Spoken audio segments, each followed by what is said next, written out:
Hello everyone, you are most welcome to Om science Shakti classes. तो आज हम लोग पढ़ने जा रहे हैं प्रेजेंट इंडेफिनिट टेंस। और यहाँ देखिए लिखा है प्रेजेंट इंडेफिनिट टेंस। इससे पहले कुछ लेसन में प्रेजेंट टेंस के जैसे सिंपल हुआ उसको हम डाल दिए हैं, अपलोड किए हैं, उसको पढ़ सकते हैं।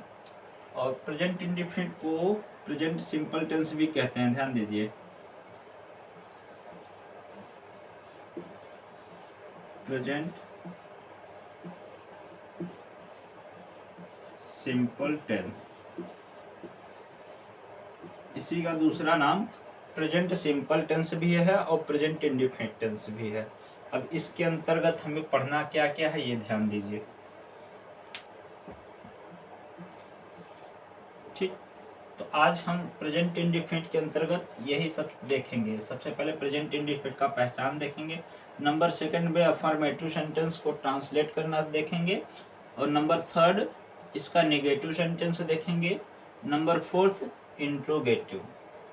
ये प्रेजेंट इंडेफिनिट टेंस जो होता है पूरे इंग्लिश में सबसे अधिक यूज होने वाला टेंस होता है, ध्यान दीजिए। और अगर ये प्रेजेंट इंडेफिनिट टेंस या कोई भी इंडेफिनिट टेंस ये क्लियर नहीं है तो इंग्लिश ग्रामर में हर एक चैप्टर में आपको प्रॉब्लम होगी।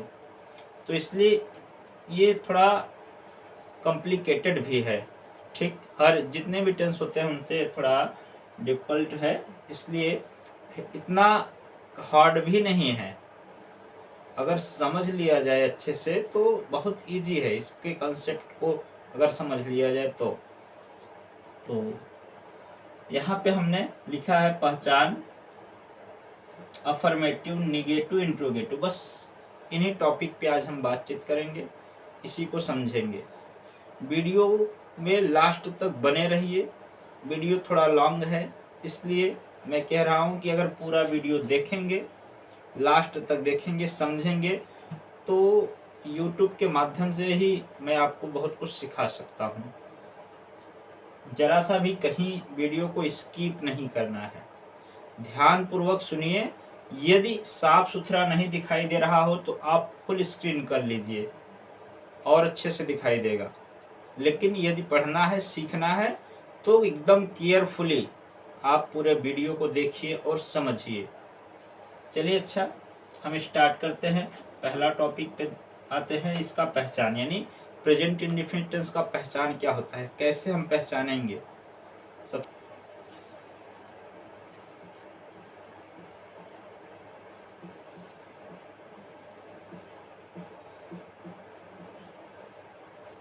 चलिए, अब यहाँ देखिए लिखा है कि जिस वाक्य बोले तो सेंटेंस के अंत में क्रिया के साथ ता है, क्या ता है, ती है, ते हैं इत्यादि शब्द लगा हो उसे प्रेजेंट इंडेफिनिट टेंस कहते हैं।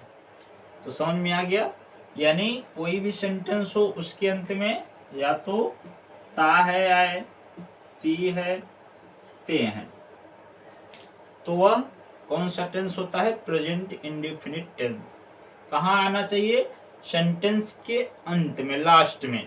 कोई भी सेंटेंस हो उसके अंत में, और किसके साथ आना चाहिए, क्रिया के साथ। समझ में आ रहा है ना। अब मैं आपको कहूंगा कि यदि आप पढ़ने बैठे हैं तो कॉपी और पेन लेकर के इसको लिखते रहिए। यदि लिखेंगे तो बहुत अच्छे से तैयारी होगा, ये जान लीजिए। केवल देखेंगे तो नहीं, देखिए और लिखिए भी पूरी तरह से। तो देखिए लास्ट में क्या आना चाहिए, ता है, ती है, ते हैं।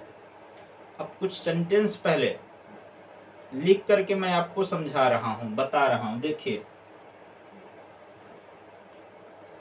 ठीक। ये लास्ट में आना चाहिए, ता है, ती है, ते हैं। और कैसे आना चाहिए, लास्ट में, वाक्य के अंत में क्रिया के साथ। अब जैसे देखिए नंबर फर्स्ट देखिए, यहाँ लड़के खेलते हैं। खेलना क्या है, क्रिया है। क्रिया मतलब काम, क्रिया मतलब क्या है, काम। तो खेलना क्या है, एक काम है। यहाँ लड़के खेलते हैं, तो लास्ट में क्या आया है, ते हैं। इसको समझिए। ठीक, तो यहाँ है ना ते हैं, तो इसका मतलब यह, इसी से हमें पहचानना है कि यह किसका है, प्रेजेंट इंडिफिनिट का है। नंबर सेकंड देखिए, तुम अंग्रेजी पढ़ते हो, यहाँ ते हो आया। वह विद्यालय जाती है, ती है। माली फूल तोड़ता है, तोड़ना भी काम है। ठीक, तो यहाँ देखिए तोड़ना क्रिया है, क्रिया के साथ वाक्य के अंत में क्या आया है, ता है, इसलिए यह क्या है, इंडेफिनिट। यहाँ ती है, देखो ता है, ती है, ते है, लास्ट में क्या आना चाहिए, ता है, ती है, ते है। अगर जिस सेंटेंस के अंत में ऐसा आ रहा है तो वही सेंटेंस क्या है, समझ लीजिए कि प्रेजेंट इंडेफिनिट का है। वो क्या है, प्रेजेंट इंडेफिनिट का। समझ में आया? चलिए अब इसको ट्रांसलेट करने से पहले हमें थोड़ा वर्ब पर ध्यान देना है। थोड़ा वर्ब के विषय में हम आपको कुछ बताने जा रहे हैं, उसको देख लीजिए। ठीक, उसके बाद हम इसका, अभी जैसे पहले बताया ना कि हम इसका अफर्मेटिव करेंगे, निगेटिव और इंट्रोगेटिव, वो सभी तो देखना है, लेकिन इससे पहले आप थोड़ा वर्ब पर नजर डालिए, तब इसको हम ट्रांसलेट करना सीखेंगे। ठीक ना?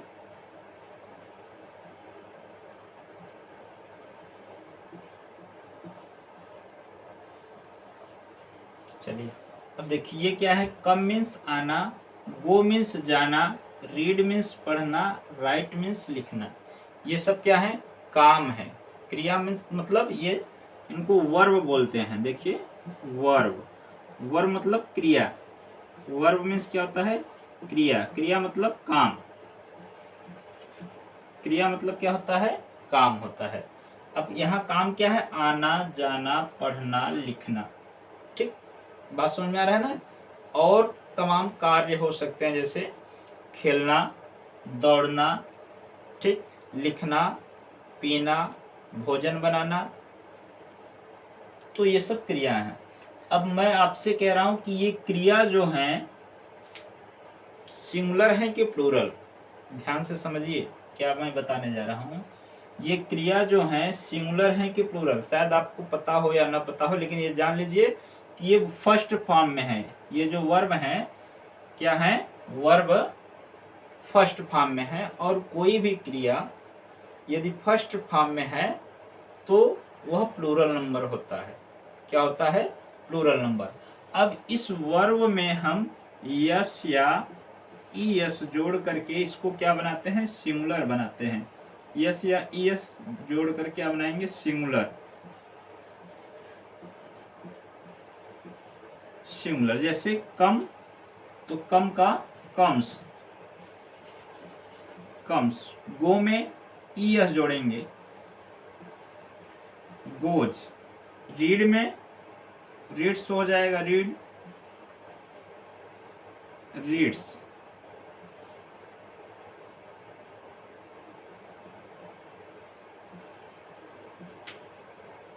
Reads, rights. ठीक, तो यहां पर देखिए यस या ईएस जोड़ करके वर्ब को क्या बनाया जाता है, सिंगुलर। इसका मतलब ये जो क्रिया है फर्स्ट फॉर्म, ये पहले से क्या है, प्लूरल है। क्या है, प्लूरल है। ठीक, इस बात को समझिए, अभी आगे इसकी जरूरत पड़ेगी।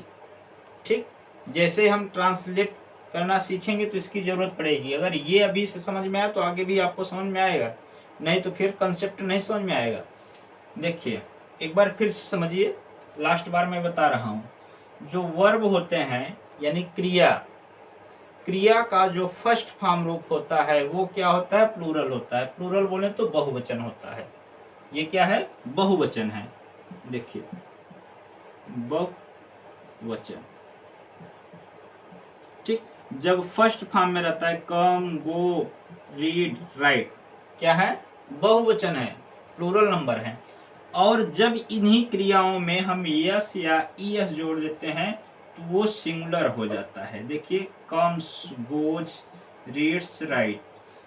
ठीक, ये नाउन का ठीक अपोजिट है। देखिए नाउन में क्या होता है कि किसी नाउन में जब हम यस या ईएस जोड़ते हैं तो वो सिंगुलर से प्लूरल बनता है। ध्यान से समझिए क्या कह रहा हूँ। किसी नाउन में जब हम यस या ईएस ऐड करेंगे तो वो क्या बनता है, सिंगुलर से प्लूरल बनता है। लेकिन किसी वर्ब में जब हम यस या ईएस ऐड करेंगे वो क्या बनता है, प्लूरल से सिंगुलर बनेगा। बात समझ में आया ना। चलिए अच्छा, अब हमें बात ये देखना है, ध्यान देना है कि कब यस या ईएस जोड़ा जाएगा, यानी किस वर्ब के साथ यस जोड़ा जाएगा और कब ईएस। इसको थोड़ा सा भी ध्यान देते हैं, उसके बाद हम इसका अफर्मेटिव, फिर निगेटिव, तब इंट्रोगेटिव, क्रम बाय क्रम हम ट्रांसलेट करेंगे, ठीक ना।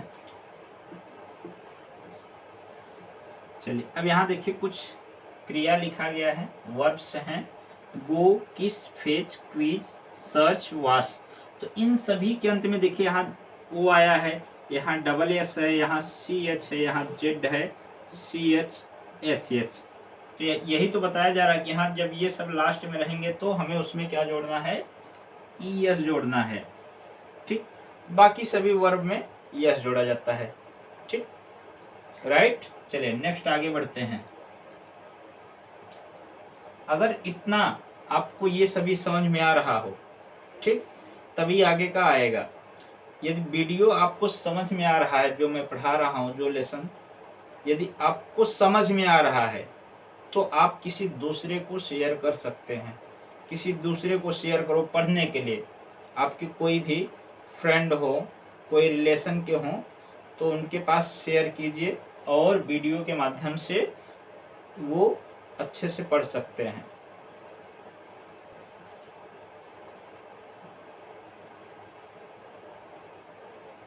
तो सबसे पहले हम क्या सीखेंगे, अफर्मेटिव। नंबर फर्स्ट मेरा क्या था, पहचान। सेकंड क्या था, अफर्मेटिव। तो प्रेजेंट इंडेफिनिट का अफर्मेटिव में सबसे पहले देखिए हमें क्या होगा, पहचानना होगा सब्जेक्ट, वर्ब, ऑब्जेक्ट। अगर जिनको ये पहचानने आ गया उनका समझ लीजिए कि आधा प्रॉब्लम सॉल्व हो गया। जिनको सब्जेक्ट, वर्ब, ऑब्जेक्ट पहचानने नहीं आता तो वो बच्चे अक्सर करके ट्रांसलेट करते समय वो मिस्टेक करते रहते हैं। तो सबसे पहले इन्हीं को पहचानते हैं, सब्जेक्ट क्या होता है, वर्ब क्या होता है और ऑब्जेक्ट क्या होता है। जैसे कुछ सेंटेंस लिखते हैं, चलिए यहाँ लिखा है वह पत्र लिखता है। अब इसमें काम क्या है, काम अगर बोला जाए तो काम क्या है, यानी वर्ब। तो काम इसमें है लिखना, तो क्रिया को, काम को ही वर्ब बोला जाता है, ये वर्ब है। और लिखने वाला जो होता है वो सब्जेक्ट बनता है, यानी काम करने वाला सब्जेक्ट बनता है। तो इसमें काम करने वाला कौन है, वह, ये सब्जेक्ट है। तो ये पत्र ऑब्जेक्ट, यानी ये सब्जेक्ट, वर्ब, ऑब्जेक्ट। ये समझ में आया। देखिए एक बार फिर से समझते हैं। सब्जेक्ट, सब्जेक्ट मीन्स कर्ता होता है, कर्ता, कर्ता बोले तो काम करने वाला, काम करने वाला। और नंबर सेकंड वर्ब, वर्ब बोले तो क्रिया, ठीक, यानी काम, काम। और यहाँ ऑब्जेक्ट है, ऑब्जेक्ट मीन्स कर्म। वाक्य का जो सेंटेंस होता है, सब्जेक्ट और वर्ब के अलावा जो बचा भाग होता है वो ऑब्जेक्ट ही कहलाता है। इतना समझ में आ रहा है ना। सब्जेक्ट का, सब्जेक्ट और वर्ब के अलावा जो वाक्य का बचा हुआ भाग क्या कहलाता है, ऑब्जेक्ट। सब्जेक्ट मीन्स क्या होता है, कर्ता, कर्ता बोले तो काम करने वाला। वर्ब मीन्स क्रिया, क्रिया बोले तो काम, काम क्या है, पढ़ना, लिखना, खेलना, नाचना, गाना, दौड़ना, कूदना, पढ़ाना, बजाना, ये सब काम है। और इनके अलावा, इन दोनों के अलावा जो बचता है वो क्या होता है, ऑब्जेक्ट होता है। इतना समझ में आया। जैसे एक सेंटेंस देखिए, अब इस सेंटेंस में मैं आपसे पूछूं कि काम क्या है। देखिए, चपरासी घंटी बजाता है, क्या काम है? बजाना। ये वर्ब है। अब बजाने वाला कौन है, यानी ये बजाने का काम कौन करता है? तो क्या जवाब है? चपरासी।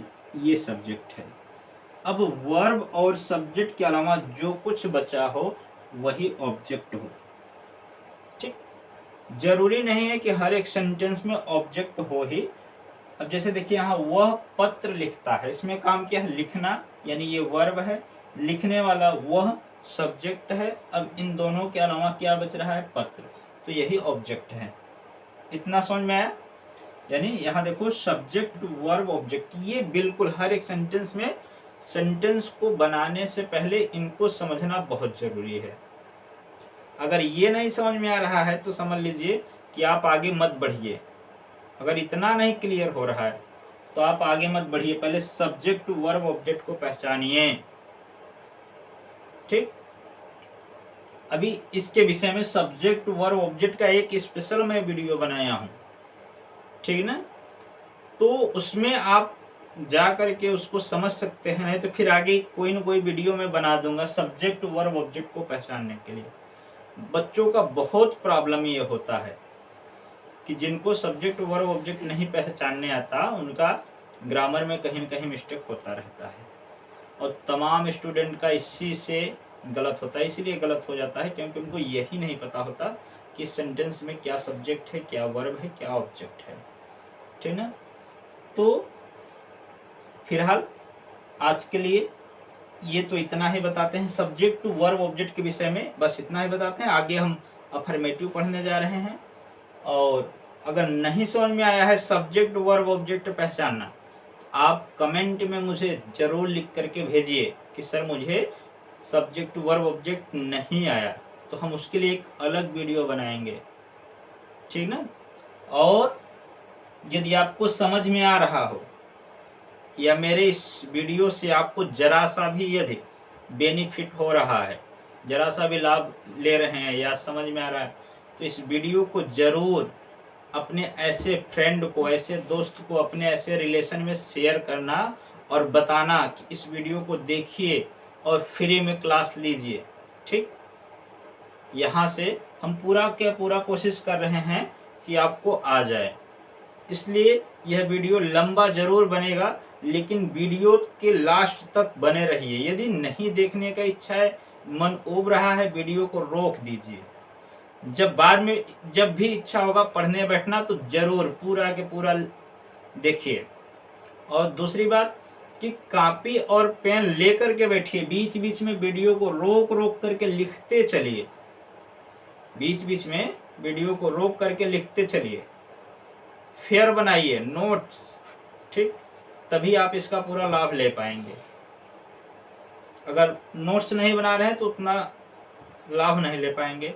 दूसरी बात कि आपके पास एक बुक होना जरूरी है, ग्रामर का कोई न कोई बुक हो, उससे भी स्टडी करना है, प्लस वीडियो को भी देखना है पूरी तरह से। समझ में आ रहा है ना मैं क्या कह रहा हूँ? बाकी नहीं पढ़ना है तो कोई बात नहीं है, बंद कर दो वीडियो। यदि पढ़ना है तो वीडियो के अंत तक बने रहिए, पूरा वीडियो देखिए धैर्य के साथ। थोड़ा सा देखिए, अगर मन उब रहा तो मैं कह रहा हूँ ना कि वीडियो को बंद कर दीजिए, बाद में देखिएगा, जब पढ़ने की इच्छा करे तभी देखिए। तो चलिए कुछ आगे बढ़ते हैं, और आगे क्या पढ़ेंगे? अफर्मेटिव यहाँ है ना, यानी ये अफर्मेटिव के सेंटेंस हैं। इस प्रकार के सेंटेंस को हम ट्रांसलेट करना सीखेंगे। देखिए, तो यहाँ लिखा है अफर्मेटिव ना, अफर्मेटिव। चलिए, तो अफर्मेटिव को ट्रांसलेट करने के लिए कुछ नहीं करना है, पहले सब्जेक्ट लिखना है, सब्जेक्ट के बाद वर्ब लिखना है, वर्ब के बाद ऑब्जेक्ट लिखना है। अफर्मेटिव में कोई हेल्पिंग वर्ब नहीं, इसमें हेल्पिंग वर्ब लगता है डू या डज, लेकिन अफर्मेटिव में नहीं लगता। ठीक ना? आप सब्जेक्ट लिखेंगे, वर्ब लिखेंगे, उसके बाद लास्ट में ऑब्जेक्ट लिख देंगे, आपका सेंटेंस ट्रांसलेट हो गया। इसमें कोई रूल नहीं है, या फिर रूल अगर आप समझ सकते हैं तो ऐसे कह सकते हैं कि सिंगुलर सब्जेक्ट के साथ वर्ब में यस या ईएस जोड़ते हैं। चलो हम लिख दे रहे हैं।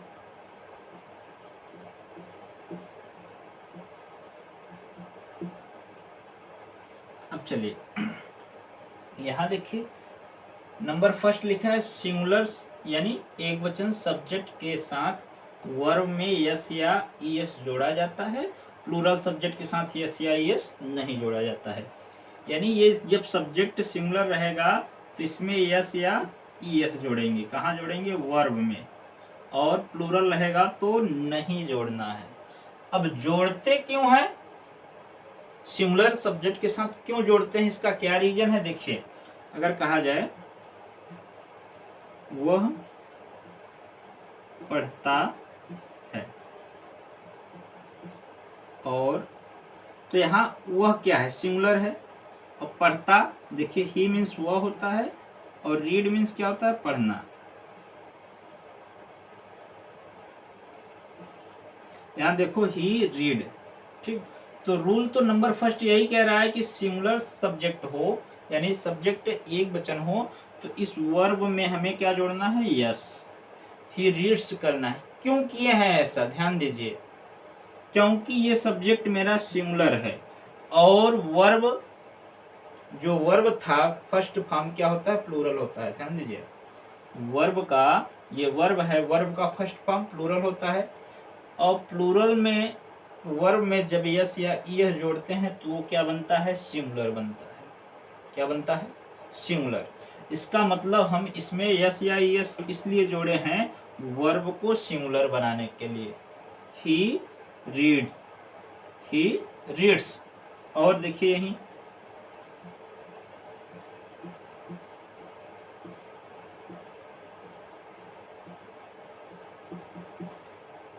यहाँ you read, you read, you read, तुम पढ़ते हो। तो यू क्या है? प्लूरल है। यू क्या है? प्लूरल है। और प्लूरल सब्जेक्ट के साथ वर्ब में यस या यस, यहाँ देखो प्लूरल सब्जेक्ट के साथ यस या यस नहीं जोड़ा जाता। अब क्यों नहीं जोड़ते? क्योंकि ये वर्ब प्लूरल है। ठीक, बात समझ में आ रहा है? यानी जब सब्जेक्ट सिंगुलर हो तो वर्ब भी सिंगुलर होना चाहिए, और सब्जेक्ट यदि प्लूरल हो तो वर्ब भी प्लूरल होना चाहिए। ध्यान दीजिए, सब्जेक्ट सिंगुलर हो तो वर्ब भी सिंगुलर हो, सब्जेक्ट प्लूरल हो तो वर्ब भी प्लूरल होना चाहिए। इसीलिए यस या यस जोड़ते हैं। समझ में? अब पहले ही बताया गया कि वर्ब में यस या यस जोड़ने से क्या बनता है? वर्ब सिंगुलर बनता है। अब यहाँ सब्जेक्ट सिंगुलर है इसलिए हमने रीड में यस जोड़ करके रीड्स किया है ताकि ये भी सिंगुलर बन जाए। ठीक, चलिए और सेंटेंस हम लिख करके ट्रांसलेट करके आपको समझाने की कोशिश कर रहे हैं। यहाँ देखिए लिखा है अध्यापक अंग्रेजी पढ़ाते हैं। क्या लिखा है? अध्यापक अंग्रेजी पढ़ाते हैं। अब काम क्या है इसमें? पढ़ाना। ये वर्ब है। पढ़ाने वाले कौन है? अध्यापक, यानी ये सब्जेक्ट है, तो ये अंग्रेजी बच गया, ये ऑब्जेक्ट है। और ऑब्जेक्ट को ही कहाँ लिखा जाता है? लास्ट में। देखिए पहले सब्जेक्ट फिर वर्ब तब ऑब्जेक्ट। तो सबसे पहले क्या लिखा जाएगा? सब्जेक्ट। सब्जेक्ट कौन है? अध्यापक, तो दी टीचर, दी टीचर, दी टीचर। अब वर्ब क्या है? पढ़ाना। टीच मीन्स क्या होता है? पढ़ाना, टीच। अब देखिए यहाँ टीचर सिंगुलर है कि प्लूरल? टीचर क्या है? सिंगुलर है, बिल्कुल। अब जब टीचर सिंगुलर है और ये वर्ब क्या है? वर्ब। वर्ब सिंगुलर है कि प्लूरल? प्लूरल, क्योंकि फर्स्ट फॉर्म क्या होता है? प्लूरल ही होता है। तो जब सब्जेक्ट सिंगुलर है और वर्ब प्लूरल है इसका मतलब ये सेटिंग नहीं हो रहा है। सब्जेक्ट सिंगुलर हो तो वर्ब भी सिंगुलर होना चाहिए। अब इसको सिंगुलर बनाएंगे, कैसे बनाएंगे? टीच करेंगे, द टीचर टीच। अब इंग्लिश को लास्ट में करेंगे, इंग्लिश। ठीक, द टीचर टीच इंग्लिश। और इसमें देखिए हम अंग्रेजी पढ़ते हैं, काम क्या है? पढ़ना। पढ़ने वाले हम, ये सब्जेक्ट, तो अंग्रेजी क्या है? ऑब्जेक्ट। तो सबसे पहले सब्जेक्ट लिखाएंगे। यहाँ देखो सब्जेक्ट है ना सबसे पहले, तो वी, वी। अब सब्जेक्ट के बाद क्या लिखेंगे, वर्ब। सब्जेक्ट के बाद क्या आना चाहिए, वर्ब। वर्ब क्या है, पढ़ना, तो रीड मीन्स पढ़ना, वी रीड। अंग्रेजी है, लास्ट में कर दीजिए क्योंकि ऑब्जेक्ट कहा जाता है लास्ट में।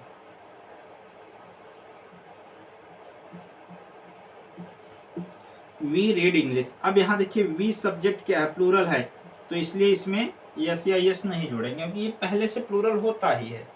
बात याद रखिए कि सिंगुलर सब्जेक्ट के साथ सिंगुलर वर्ब, प्लूरल सब्जेक्ट के साथ प्लूरल वर्ब। इतना समझ में आया। चलिए एक दो सेंटेंस और हम समझा रहे हैं अफर्मेटिव के लिए, उसके बाद हम निगेटिव की तरफ चलेंगे।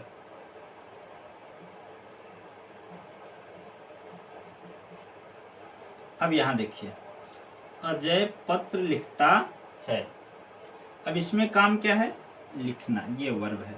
लिखने वाले कौन है, अजय, ये सब्जेक्ट, तो ये पत्र ऑब्जेक्ट है और इसी ऑब्जेक्ट को कहाँ लिखना है, लास्ट में करना है। सबसे पहले सब्जेक्ट लिखना है अजय, देखो अजय।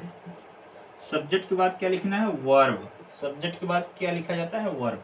वर्ब लिखना है। राइट मीन्स क्या होता है, लिखना, राइट।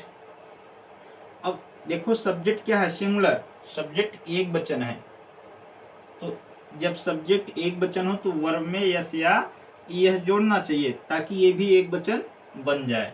अजय राइट्स, ठीक। रूल के थ्रू आप समझ सकते हैं या फिर ये सिंगुलर प्लूरल जो मैं बताया हूँ, वर्ब को प्लूरल से सिंगुलर बनाना, इस मेथड से भी आप समझ सकते हैं, या फिर रूल लर्न कर लीजिए कि जब सब्जेक्ट सिंगुलर हो तो वर्ब में यस या यस जोड़ा जाता है और सब्जेक्ट प्लूरल हो तो यस या यस नहीं जोड़ते हैं। चाहे जो भी, जैसे भी आप समझ सको। तो अजय राइट्स, पत्र है, लास्ट में कर दीजिए अ लेटर।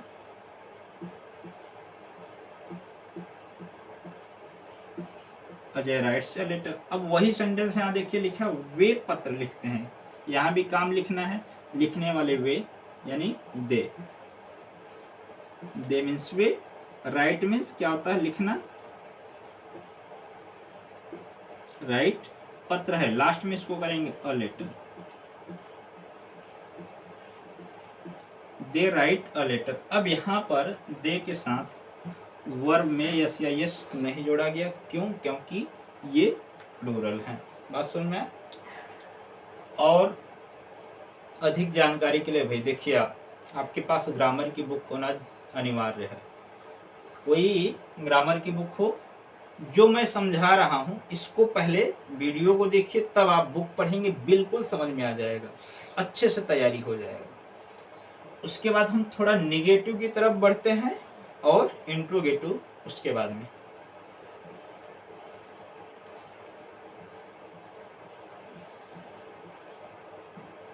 चलिए, अब निगेटिव में क्या होता है, हेल्पिंग वर्ब की जरूरत पड़ती है। Helping verb, helping verb. अब हेल्पिंग वर्ब इसमें क्या लगता है, डू और डज। तो ध्यान दीजिए, ये डज जो बना है डू से ही बना है। डू में ईएस जोड़ करके डज बनाया गया है, ठीक। डू क्या है, प्लूरल है। डू क्या है, प्लूरल है। अब डू में ही जब ईएस जोड़ते हैं तो बन जाता है डज, यानी ये सिंगुलर है। ये क्या है, सिंगुलर हो गया है। और ये डू क्या है, प्लूरल है, ठीक। समझिए, डू में जैसे वर्ब में यस या ईएस जोड़ करके सिंगुलर बनाते हैं, उसी तरीके से डू में ईएस जोड़ करके क्या बनाया गया है, सिंगुलर। अभी वर्ब वाला मेथड आप देखें ना, वर्ब में यस या ईएस जोड़ करके क्या बनाया जाता है, सिंगुलर। उसी तरीके से डू में ईएस जोड़ करके इसको सिंगुलर बनाया गया है। अब यहीं से समझिए, यहीं से ये समझेंगे कि सिंगुलर सब्जेक्ट के साथ डज का प्रयोग होगा, प्लूरल सब्जेक्ट के साथ डू का प्रयोग होता है। देखो,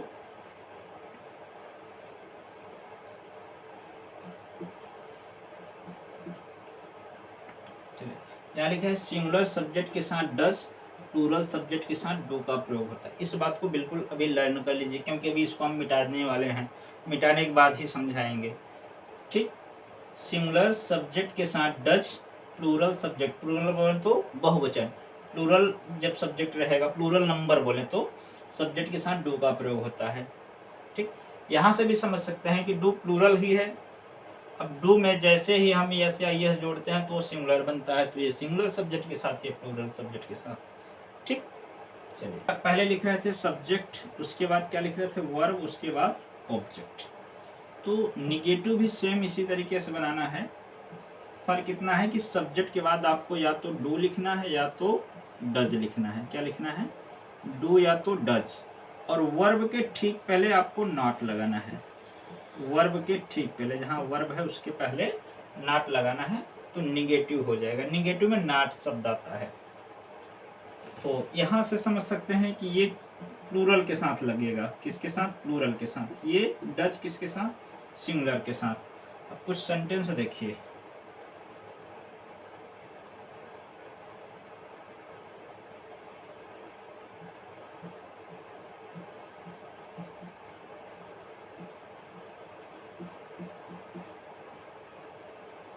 अब यहाँ देखिए, तुम पत्र नहीं लिखते हो। यू मीन्स तुम, सब्जेक्ट हो गया। अब डू या डज, सब्जेक्ट के बाद क्या लगाएंगे, या तो डू या तो डज। तो यू क्या है, प्लूरल है। प्लूरल सब्जेक्ट के साथ क्या लगता है, यहाँ देखिए P for plural, plural subject के साथ डू लगाना चाहिए, तो आप डू लिख लो। उसके बाद नॉट और वर्ब लिखना है।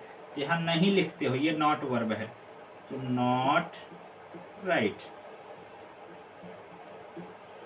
यू डू नॉट राइट, पत्र है तो ए लेटर कर लीजिए यहाँ।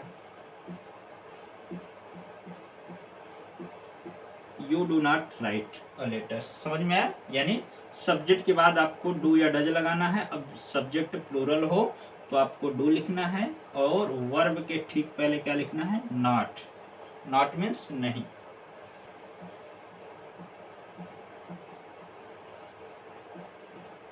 अब यहाँ लिखा है वह बाजार नहीं जाता है। वह बाजार नहीं जाता है। अब ही मीन्स वह होता है। अब ही क्या है, सिंगुलर है कि प्लूरल, ही सिंगुलर है। ही क्या है, सिंगुलर। तो सिंगुलर सब्जेक्ट के साथ क्या लगता है, डज। तो सब्जेक्ट के तुरंत बाद डज लगाएंगे। नहीं जाता है तो नॉट गो। ये क्या है, ऑब्जेक्ट है। ऑब्जेक्ट को कहाँ लिखते हैं, बाद में। Go to market. He does not go to market. समझ में आ रहा है ना। चलिए एक दो और सेंटेंस निगेटिव का इसी तरीके से देखते हैं।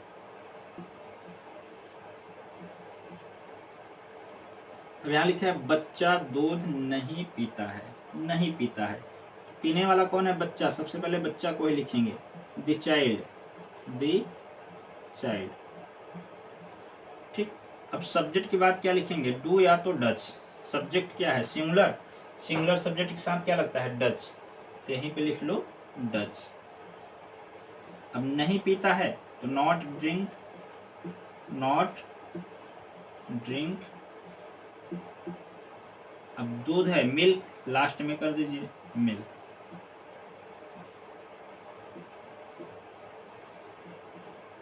अब इस सेंटेंस को देखिए, हम क्रिकेट नहीं खेलते हैं। नहीं खेलते हैं ना, नॉट प्ले। तो वी मीन्स हम होता है। वी क्या है, प्लूरल है, और प्लूरल यानी बहुवचन। प्लूरल सब्जेक्ट के साथ क्या लगाना चाहिए, डू। तो सब्जेक्ट के तुरंत बाद क्या लगाएंगे, डू। अब नहीं खेलते हैं तो नॉट प्ले, नॉट प्ले। और क्रिकेट, क्रिकेट को लास्ट में करेंगे। We do not play cricket. अब इसी में एक आता है नेवर। निगेटिव में नेवर का प्रयोग होता है, थोड़ा सा उसको हम लोग देखते हैं, उसके बाद तब इंट्रोगेटिव की तरफ बढ़ेंगे।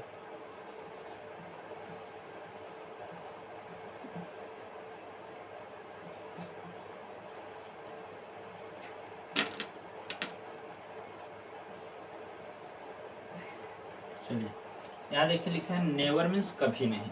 तो हम आपको बता दें कि नेवर के साथ डू डज का प्रयोग नहीं होता है। ये जब नेवर आ जाए, नेवर मीन्स क्या होता है, कभी नहीं। नेवर आ जाने पर ये डू डज का प्रयोग नहीं होता है, याद रखिएगा। तो बनाएंगे कैसे, सबसे पहले सब्जेक्ट लिखेंगे, सब्जेक्ट के बाद कभी नहीं के लिए क्या लिख लेंगे, नेवर। उसके बाद वर्ब और ऑब्जेक्ट, और जब डू डज का प्रयोग ना हो तभी इसमें यस या ईएस जोड़ेंगे सब्जेक्ट में, वर्ब में, सॉरी, ठीक है ना। देखिए अफर्मेटिव पढ़े थे, उसमें डू डज का प्रयोग नहीं होता है, इसलिए उसी में वर्ब में यस या ईएस का प्रयोग होता है, और निगेटिव में डू डज का प्रयोग हो जाता है तो वर्ब में यस या ईएस नहीं लगता, और नेवर के साथ डू डज का प्रयोग नहीं होता है, इसलिए हमें यस या ईएस वर्ब में जोड़ना है। जैसे देखिए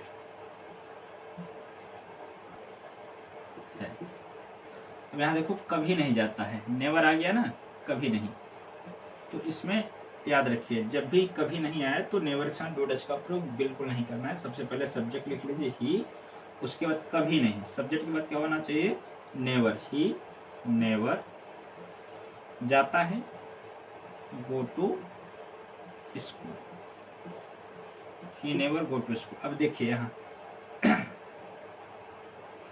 ही क्या है, सिंगुलर है, यहाँ पे गो नहीं गोज होगा, ठीक। सिंगुलर सब्जेक्ट के साथ वर्ब में यस जोड़ना है, और उसी तरीके से अगर ये प्लूरल हो तो यस नहीं जुड़ेगा, जैसे पीते हैं। यहाँ देखिए वी नेवर, पीने के लिए यहाँ टेक का प्रयोग करेंगे तो बेस्ट रहेगा, take tea, we never take tea, ठीक। तो यहाँ देखिए सिंगुलर सब्जेक्ट है इसलिए गोज का प्रयोग हुआ, यानी गो में ईएस जोड़े हैं, और ये प्लूरल सब्जेक्ट है इसलिए यहाँ टेक में यस या ईएस नहीं लगा है, ठीक। यही है, नेवर के आ जाने पे यहाँ पे डू डज का प्रयोग, सब्जेक्ट के बाद डू डज का प्रयोग नहीं करना है, डायरेक्ट नेवर लिख लेना है, और वर्ब में या तो यस या तो ईएस जोड़ना है, वो भी सिंगुलर सब्जेक्ट के साथ।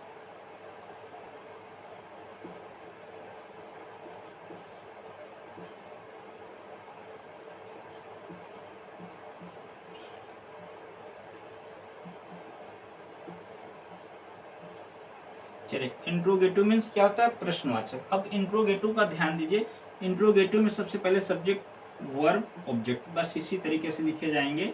अगर शुरू में क्या से प्रश्न पूछ लिया तो क्या के लिए ही हम या तो डू लिखेंगे या तो डज लिखेंगे, ठीक। नॉट इसमें भी आ सकता है, तो नॉट कहाँ लगेगा, वर्ब के ठीक पहले, जैसे कि निगेटिव में लगता है ना, नॉट कहाँ लगेगा, वर्ब के ठीक पहले। और कोई भी प्रश्नवाचक शब्द बीच में आए तो उसको हम WH बोलते हैं, और WH का प्रयोग सबसे पहले होता है, WH के साथ हेल्पिंग वर्ब यही रहेगा।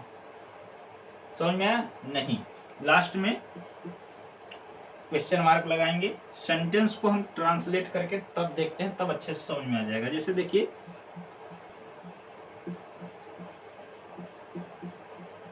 क्या तुम बाजार जाते हो, यहाँ यू लिखा है, तो यू क्या है, प्लूरल है, यू क्या है, प्लूरल, इसलिए यू के साथ डू लगता है, तो डू यहाँ क्या के लिए लगा लेंगे, डू यू।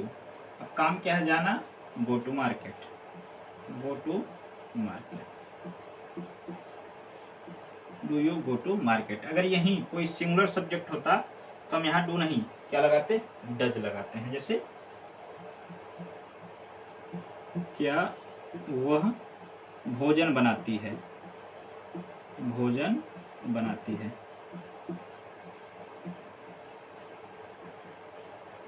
तो यहाँ सी सब्जेक्ट क्या है, सी सिंगुलर है, इसलिए क्या के लिए ही हम डज लगा लेंगे, ठीक। Does she, does she. यहाँ भोजन बनाने की बात है इसलिए यहाँ क्या लगाएंगे, कुक, कुक फूड। समझ में आया ना? ध्यान दीजिए, फिर से एक बार मेरी बात समझिए कि सब्जेक्ट के पहले यदि क्या शब्द आए तो क्या के लिए ही डू डज का प्रयोग करना है, और WH क्या होता है, जैसे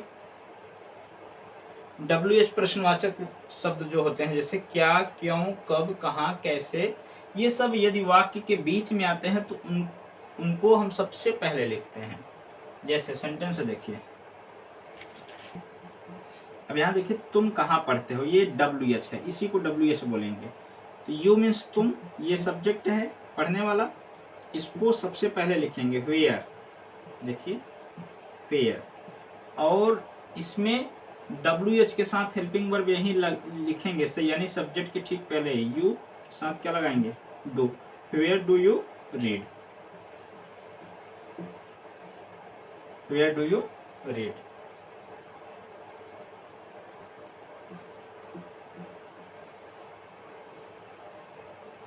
यहाँ देखिए लिखा है पिताजी अखबार कब पढ़ते हैं, कब, ये WH है इसमें, तो इसी को सबसे पहले लिखेंगे व्हेन। क्या लिखेंगे, व्हेन मीन्स कब। पिताजी सब्जेक्ट सिंगुलर है, दी फादर, देखिए दी फादर, तो फादर सिंगुलर है इसलिए सब्जेक्ट के पहले क्या लगाएंगे, डज लगाएंगे। इसको तो बाहर लिखना ही है, देखो वो WH बाहर आएगा ही, सब्जेक्ट के पहले हेल्पिंग वर्ब भी बाहर ही लिखा जाएगा, यानी सब्जेक्ट के ठीक पहले ही रहेगा। उसके बाद वर्ब और ऑब्जेक्ट, वर्ब क्या है, पढ़ना, रीड, अखबार है, न्यूज़पेपर कर लीजिए, द न्यूज़पेपर,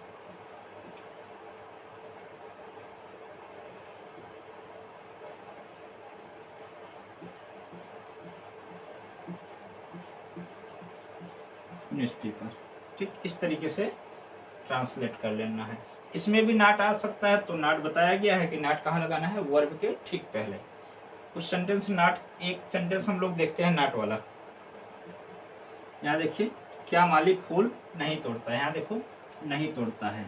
यहाँ हिंदी में भी वर्ब के पहले नाट है, तो इंग्लिश में भी वर्ब के पहले नाट। यहाँ तोड़ने वाला कौन है, माली, द गार्डनर, द गार्डनर। अब ये सिंगुलर है इसलिए हमें क्या के लिए हम क्या लगा लेते हैं, डज। डज द गार्डनर नहीं तोड़ता है, तो not plug, not plug. The flowers,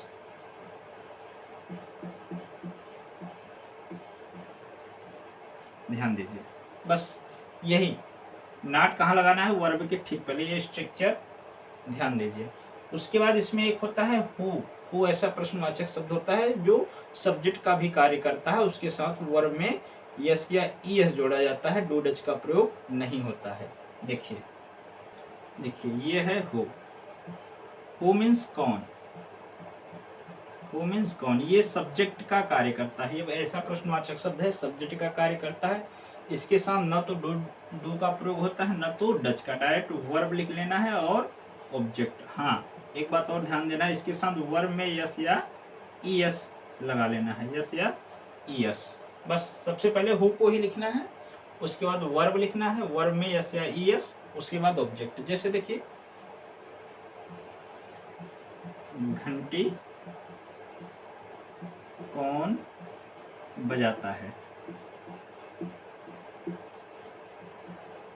तो ये सब्जेक्ट है हु। सबसे पहले कौन को ही लिखेंगे, हु।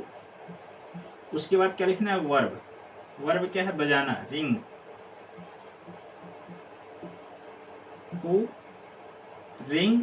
अब हु के साथ डू डज का प्रयोग नहीं कर रहे हैं, इसलिए हमें इसमें यस लगा लेना है। हु रिंग्स, घंटी को लास्ट में कर देते हैं, दी बेल।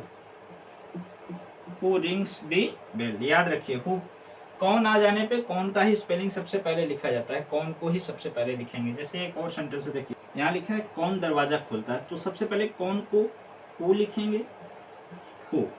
उसके बाद सब्जेक्ट के बाद वर्ब लिखेंगे, ओपन। ओपन मीन्स खोलना, काम क्या है, खोलना, ओपन। हु ओपन्स करेंगे, हु ओपन्स द डोर।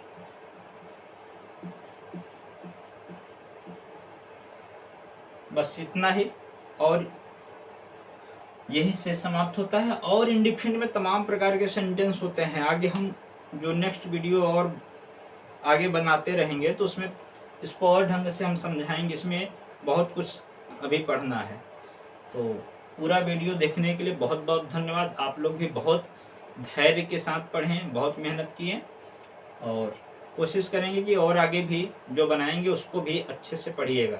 यदि ये अच्छा लगा हो, आपको समझ में आया हो, तो अपने ऐसे मित्र को, ऐसे फ्रेंड को, ऐसे रिलेशन में भेजिए जो पढ़ने के इच्छुक हों, और उनको बताइए कि ये वीडियो पूरा देखिए और पढ़िए।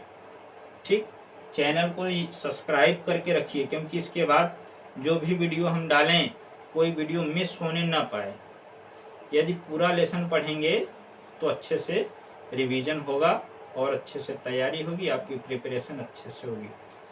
इसके साथ ही साथ कोई न कोई बुक आपके पास होना बहुत अनिवार्य है।